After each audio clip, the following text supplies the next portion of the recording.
Et on se retrouve en direct sur le Toulouse Game Show avec Aurélien Vives. Bonjour Aurélien. Bonjour. Alors tu es community manager de Panini Comics. Tout à fait. Et tu es rédacteur en chef du magazine Star Wars Insider France.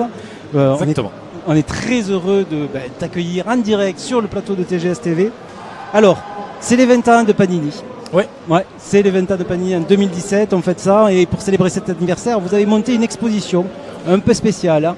Exactement, sur la French Touch de Marvel. Tu peux nous en parler ? Oui, en fait, on a voulu justement faire le lien entre les comics et l'histoire française. Et du coup, on a créé une expo où on retrace tous les Français qui ont travaillé pour Marvel, dont Mobius, dont Olivier Coipel, Paul Renaud.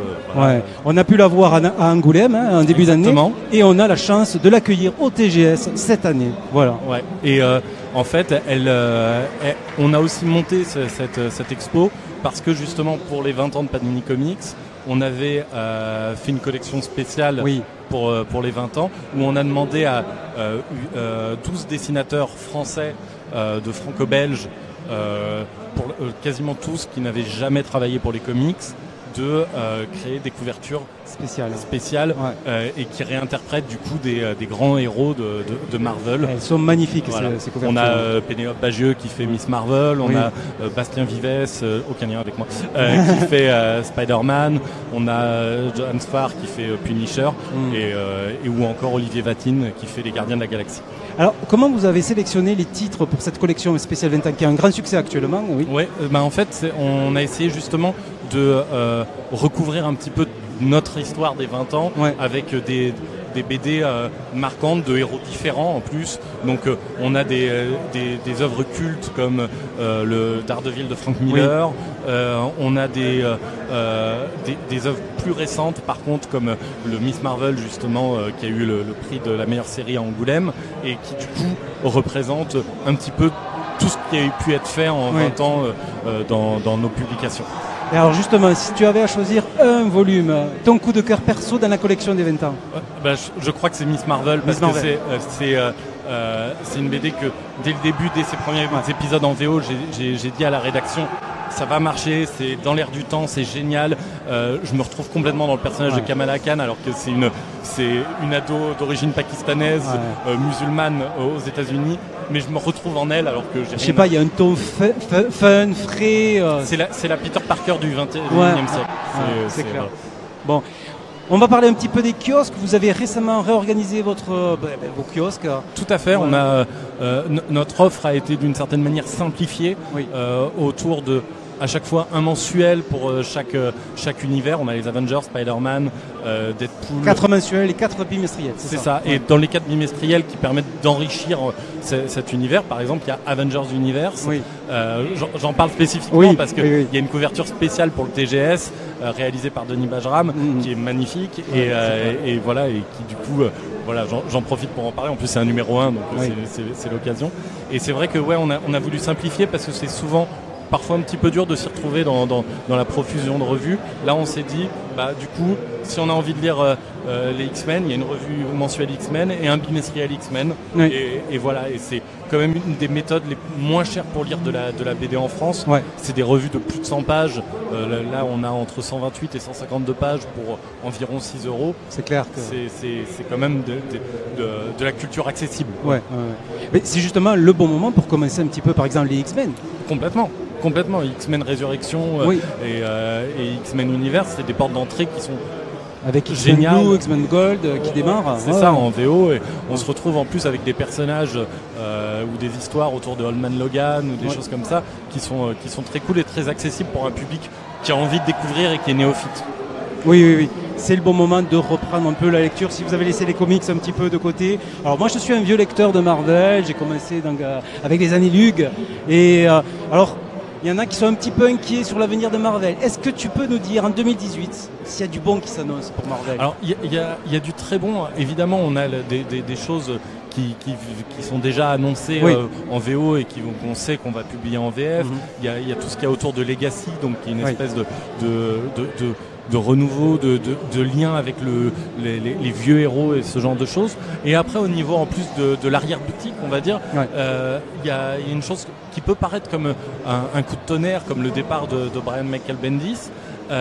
C'est vrai que ça a surpris tout le monde, cette annonce. Ça a surpris tout le monde, et à la fois c'est tellement riche de possibilités pour l'avenir, parce que c'est un auteur qui avait, c'est vrai, eu une importance considérable ces 15 dernières années et qui a écrit des pages merveilleuses de l'histoire des comics, mais qui avait un petit peu fait le tour de ce qu'il avait à dire chez Marvel, et du coup son départ va créer un appel d'air formidable. Moi, je vois pas ça comme un départ malheureux. Je vois ça comme une opportunité pour raconter plein d'histoires avec des nouveaux auteurs. Donc, c'est vrai que c'est assez excitant. Pour comprendre aux néophytes qui nous écoutent, donc Bendis était un petit peu l'architecte de toutes les histoires Marvel actuellement. Il a écrit pendant 10 ans les Avengers, pendant 5 ans les Gardiens de la Galaxie, etc. Là, il était encore sur les Defenders. Et là, il part chez DC. Et il est remplacé par qui ? Mais en fait, c'est pas par une personne, ça va être justement par un renouvellement de certaines têtes ou certains auteurs qui vont prendre plus de place. Je pense entre autres à un qui a déjà pas mal de place, qui est Jason Aaron, qui fait un run absolument formidable sur le personnage de Thor notamment, c'est clair. Et dont les rumeurs l'annoncent peut-être sur une série Avengers en 2018 en VO, et donc soit fin 2018 en VF, soit début 2019. D'accord. Bon, on va parler de Star Wars parce que tu es aussi le rédacteur en chef du magazine Star Wars Insider France. Exactement. Le 13 va bientôt sortir. Le 13 sort juste après la sortie de l'épisode 8 et il sera consacré à l'épisode 8. Tu m'étonnes. Voilà. Alors, il y a une question qui me brûle les lèvres. Est-ce que tu as vu l'épisode 8 ? Non, je ne l'ai pas encore vu. Je vais bientôt le voir. Je vais le voir un tout petit peu avant la sortie officielle. D'accord. Voilà. Pour ceux qui ne sont pas au courant, souvent les avant-premières presse ont lieu quand même longtemps avant la sortie des films. Pour Star Wars, elle a lieu juste avant, donc d'accord. J'aurai un peu de chance, je le verrai un petit peu avant le reste du public, mais ils ont peur des fuites. Ouais, complètement. Il y en a eu forcément. Ouais, mais en fait, en plus c'est assez compréhensible parce que ça reste une des sagas qui fascine le plus le public. Donc il y a la volonté du secret. Moi, je la trouve pas spécialement dérangeante. Non. Tant que la surprise est à la hauteur, tu vois, c'est bien. J'ai plutôt confiance en Ryan Johnson. Donc tu trépignes, good vibes. Mais tous mes voyants sont au vert. Je suis à fond là. J'attends avec hâte de le voir. Ok. Quelle est ta théorie personnelle sur la nature et l'origine de Rey ? Alors, j'en ai plein et aucune à la fois. C'est-à-dire que j'en ai vu plusieurs qui m'ont un peu captivé. Il y en a une que j'ai d'un ami, Nicolas, qui me disait est-ce que ce serait pas la fille de Luke, mais aussi la petite fille d'Obi-Wan, quelque chose comme ça. Ah ouais. Obi-Wan qui aurait eu une fille et qui aurait eu Rey avec Luke.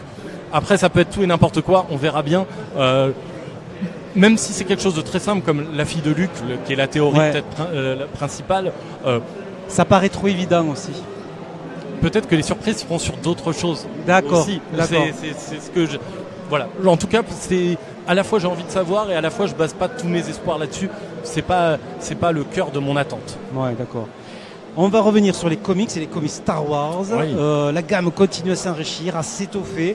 Il y a vraiment du très bon. Je passe par exemple à Dr. Aphra. Ah, Dr. Aphra, c'est un de mes coups de cœur aussi. Alors voilà, justement, quels sont tes coups de cœur 2017 et les coups de cœur à venir 2018 pour les comics Star Wars ? Alors, les petites perles qu'il faut absolument pas manquer. Alors, je vais en citer plusieurs, mais c'est vrai que les deux séries Darth Vader sont vachement bien. La première de Gillen est super et du coup continue d'une certaine manière dans Dr. Aphra, qui est peut-être encore meilleure à mon goût. Ouais. La nouvelle série Dark Vador qui vient tout juste de commencer dans le magazine et qui va continuer. Les numéros sont tous géniaux. Ça se passe juste après la revanche des Sith. On voit donc l'empereur former en fait former le tout nouveau Dark Vador qui vient d'arriver. Et à côté de ça, dans les séries qui sont peut-être passées un peu plus inaperçues mais qui est vraiment géniale, il y a la série Kanan qui est donc sur le personnage de Rebels. C'est une série en 12 épisodes assez courte et qui est vraiment super, qui arrive à jouer un petit peu avec la guerre des clones, avec justement l'Ordre 66, etc. Il y a tout un système de flashback et les dessins sont magnifiques.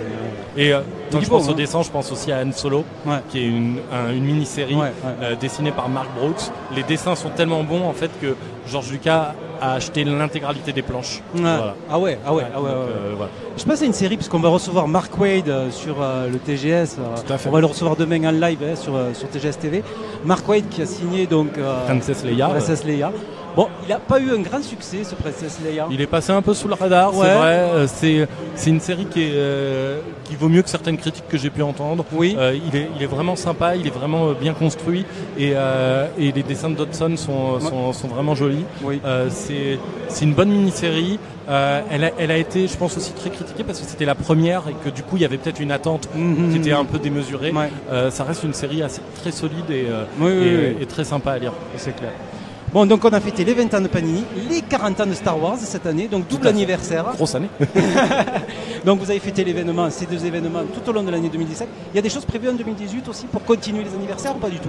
Alors oui, il y a un anniversaire, c'est les 100 ans de Mobius.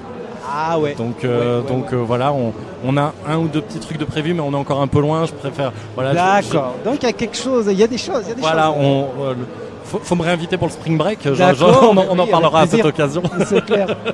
Bon, d'autres actus, d'autres projets, alors des choses que tu peux nous dire? Mais on a évoqué un peu le kiosque et c'est vrai que la série Secret Empire qui va commencer en janvier, alors qui a fait couler beaucoup d'encre. Tout à fait, à juste titre, parce que c'est vrai que le pitch, alors je vais te dire le pitch justement pour les néophytes, c'est Captain America a été justement manipulé et son histoire a été réécrite et du coup maintenant c'est un agent de l'Hydra, donc un nazi plus ou moins pour résumer. Ouais. Et en plus au début de Secret Empire, il arrive à conquérir l'Amérique. Ouais. Et du coup on se retrouve avec un Captain America nazi qui a conquis l'Amérique et c'est à la fois un pitch qui est super série B et à la fois qui est traité de manière très politique et très intelligente et c'est surtout une saga avec plein de rebondissements hyper prenante et c'est vrai que ça va être un événement. Ouais, et honnêtement, il y a un côté super cool. Ouais, c'est aussi pour ça que je lis et que j'adore lire des comics. C'est pour ces grandes sagas parfois avec des pitchs un peu over the top et qui permettent de lire des grandes aventures. Et il faut toujours se faire son avis par soi-même. Il faut lire avant aussi, parce qu'on a entendu des mauvaises critiques, des gens qui ne supportent pas de voir Captain America comme ça, mais bon. Mais ça reste une histoire. On sait très bien que, évidemment, quelle que soit la résolution du truc, dans 1 an, dans 3 ans, dans 5 ans, Captain America ne sera plus comme ça. Je dévoile rien en disant ça, justement, mais c'est... On connaît le nouveau scénariste de Mark Waid, c'est Mark Waid qui reprend Captain America, donc voilà. Post-Secret Empire. Voilà, donc bon, et sans vouloir trop en dévoiler pour les lecteurs français, mais en tout cas, de toute façon... Oui, on sait bien que ce ne sera pas un statu quo éternel. Le but, c'est un peu comme Superior Spider-Man où le Docteur Octopus prenait la place de Peter Parker. On sait que c'est quelque chose qui a une durée de vie pour raconter une histoire excitante avec des nouvelles pièces sur l'échiquier. Voilà, une histoire un peu dérangeante justement qui fait... Et c'est tout l'intérêt de ces histoires. Exactement, c'est ça aussi qui est excitant. Bon, Aurélien, merci d'avoir répondu à ces quelques questions. Merci de m'avoir invité. On est très très heureux de t'avoir rencontré sur le Toulouse Game Show. J'espère que tout se passe bien sur le Parfaitement. Et puis venez, on a 3 conférences demain sur les héros LGBT, sur justement Marvel, la French Touch et sur les 40 ans de Star Wars. Donc un peu tous les sujets qu'on a abordés. C'est excellent. Bon, merci beaucoup. Et on se retrouve très bientôt en live sur TGS TV.